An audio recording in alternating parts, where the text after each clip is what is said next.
धाकड़ खबर बेखौफजुमा बेबाक अंदाज।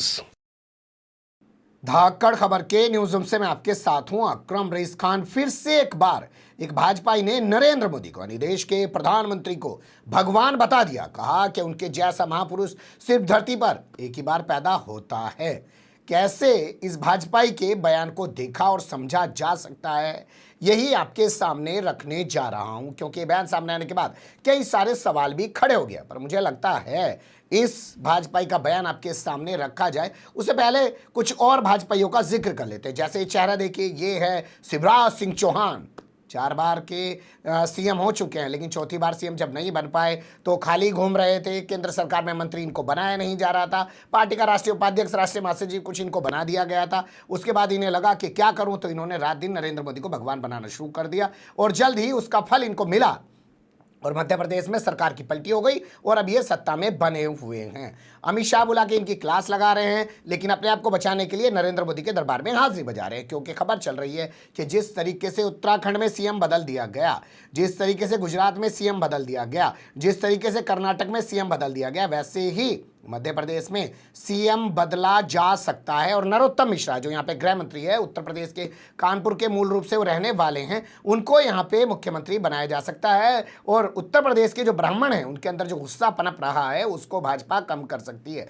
तो अपनी कुर्सी बचाने के लिए, भगवान के जरिए पाई गई कुर्सी को बरकरार रखने के लिए फिर से नरेंद्र मोदी भगवान के दरबार में लगातार हाजिरी बजा रहे हैं। इसके अलावा कई और नेताओं के बयान पर भी आप नज़र डाल सकते हैं जो लगातार नरेंद्र मोदी को भगवान बताते रहते हैं। पर मुझे लगता है सबसे अच्छा बयान अगर यहाँ किसी का मिलेगा तो वो है अशोक सिंघल का। आप जानते हैं विश्व हिंदू परिषद के बड़े नेता वो हुआ करते थे। उन्होंने कहा था कि पहली बार 800 साल बाद देश का कोई राजा हिंदू राजा बना है। तो बताओ, तो वो हिंदू राजा से तुलना कर रहे थे, लेकिन ये लोग 2 कदम से भी आगे जाकर भगवान बता रहे हैं। अब आपके सामने उस भाजपाई का बयान रख देते हैं जो विधायक भी है उत्तर प्रदेश में और योगी सरकार में मंत्री भी है। हरदोई में खड़े होकर उसने ये बयान दिया, सुन लीजिए। वैसे लोगों की जगह जेल की सलाखों में हो, और इसलिए मित्रों, मेरा जैसा नौजवान गर्व के साथ कहता कि अभिमान करो तुम मोदी, अभिमान करो तुम मोदी पे। वह नारियों का निर्माता है, ऐसा महापुरुष इस धरती पर एक बार ही आता है।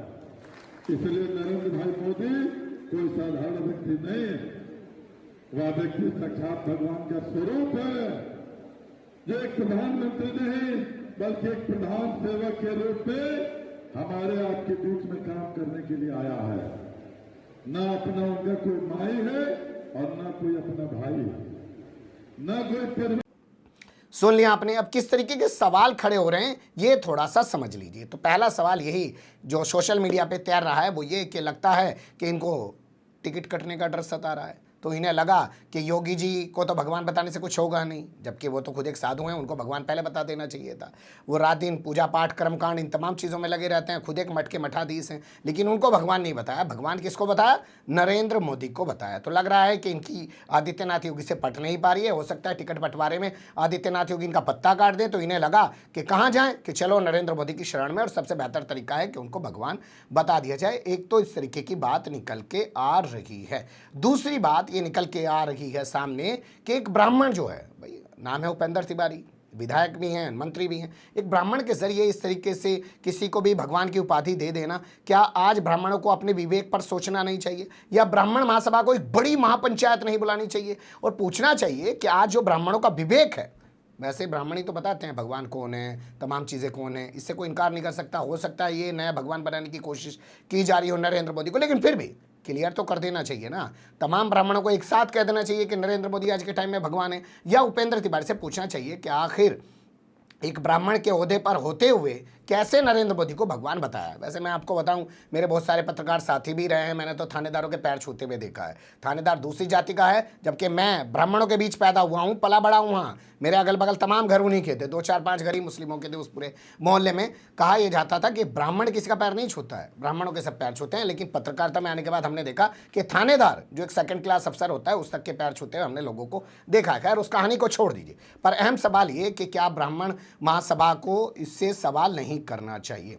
और तीसरा और अहम सवाल निकल के यहाँ आ रहा है कि जब मान लेते हैं कि नरेंद्र मोदी भगवान हैं तो उनको क्यों नहीं पता चलता कि लोग ऑक्सीजन की कमी से मरने वाले हैं, उनको क्यों नहीं पता चलता कि कोई आतंकवादी हमला होने वाला है, उनको क्यों नहीं पता चलता कि कोई प्राकृतिक आपदा आने वाली है, उनको क्यों नहीं पता चलता कि जज लोया की मौत कैसे हो गई है, उनको क्यों नहीं पता चल पाता है कि बहुत सारी घटनाएं कैसे हो जाती हैं, देश की आर्थिक स्थिति क्यों बिगड़ती जा रही है, लॉकडाउन के चलते लोग क्यों मर गए हैं और कोरोना के चलते लोग क्यों मर गए हैं, नोटबंदी के चलते लोगों की हालत क्या पतली हो गई, उनके द्वारा लगाया गया जीएसटी कानून किस तरीके से देश की अर्थव्यवस्था को बर्बाद कर चुका है, उनको क्यों नहीं पता चलता। तो कम से कम नरेंद्र मोदी को खुद भी सामने आके कहना चाहिए कि कम से कम शर्म करो यार, मुझे भगवान मत बनाओ, मैं भगवान नहीं हूं। आज तक कभी भी नरेंद्र मोदी ने इस बारे में कोई स्टेटमेंट नहीं दिया है और भाजपाई आए दिन उनको भगवान बताते रहते हैं, इसलिए उनके विवेक पर भी सवाल खड़ा करना लाजमी है। बता दें, हम उस दौर में जी रहे हैं जब नरेंद्र मोदी की राजनीति को 20 साल पूरे हो चुके हैं। अमित शाह जगह जगह घूम के बता रहे हैं कि वो कितने बड़े और कितने महान नेता हैं और उनके जैसा प्रधानमंत्री आज तक कोई पैदा नहीं हो पाया है। वो भगवान है तो ये क्यों नहीं रोकते जो किसानों की मौत हो रही है, कभी उनको खाद नहीं मिल रहा है और कभी वो जो कृषि कानून बनाए गए हैं जिनको वो काला कानून बता रहे हैं उसके विरोध करते हुए मर जा रहे हैं। तो ये किस तरीके के भगवान हैं? क्या इन्हें भी अपने भगवान होने के बारे में स्पष्ट कर देना चाहिए कि हाँ मैं भगवान हूँ, या इन्हें कह देना चाहिए कि कोई भी भाजपाई आज के बाद उन्हें भगवान ना बनाए? इसके अलावा इस बात पर भी क्लियरेंस होना चाहिए समाज के तौर पर, जो अखाड़ा परिषद है, तमाम लोग हैं, उनको अध्ययन करके बता देना चाहिए कि किसको भगवान कहा जाए और किसको भगवान ना कहा जाए। और किसी को भी भगवान कह देने से ये जो भगवान नाम का शब्द है, क्या ये हल्का नहीं हो जा रहा है? क्या इस शब्द के मायने कम नहीं हो जा रहे? और आखिर ये मायने कम हो रहे हैं तो जो धर्म के ठेकेदार हैं, अखाड़ा परिषद और तमाम चीज़ें बना के बैठे हैं, वो इस बारे में आखिर क्यों खामोश बने हुए हैं? उन्हें नहीं बोलना चाहिए। ये कुछ सवाल थे, मुझे लगा कि आपके सामने रखें, वरना भोंपू मीडिया तो दिखा देता है चीज़ों को और सवाल उठाने की आदत उसने छोड़ ही दी है। विपक्ष वालों से ज़रूर सवाल पूछ लेता है क्योंकि वहाँ उसे अपनी औकात नज़र आती है कि इनके सामने गुर्रा सकता है। वो यहाँ उसे पता है कि उसका गुर्राने जैसी हैसियत यहाँ पे नहीं है। बने रहिएगा धाकड़ खबर के साथ। फिलहाल कमेंट्स के रूप में आप लोग अपनी राय दे सकते हैं, खबर को लाइक कर सकते हैं, चैनल को सब्सक्राइब कर सकते हैं और ज़्यादा से ज़्यादा हमारी खबरों को शेयर कर सकते हैं। फिर ऐसे ही किसी सुलगते हुए या उलझते मुद्दे लेकर मैं आपके सामने हूँगा हाजिर।